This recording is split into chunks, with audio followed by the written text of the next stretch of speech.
দেখুন, মমতা ব্যানার্জি যখন রাজনীতি করেছে প্রথম দিন থেকে তার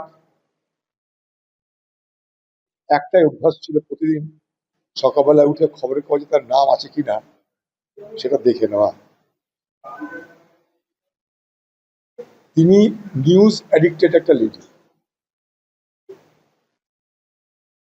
সেই মমতা ব্যানার্জি এত বড় ক্ষমতায় থাকলেন, সারা রাজ্য জুড়ে দেশ জুড়ে আলোচিত থাকলেন, হঠাৎ করে তার সবকিছু হারিয়ে গেল।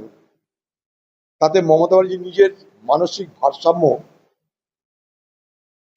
নষ্ট হচ্ছে বলে আমি মনে করি।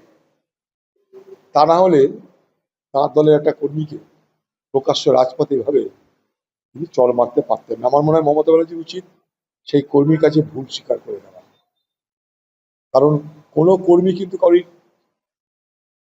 কৃতদাস নয়। প্রত্যেকটা কর্মীরই তার নিজস্বতা আছে, স্বাধীনতা আছে, মর্যাদা আছে। কোনোভাবেই সেগুলোকে আমরা লঙ্ঘন করতে পারি না।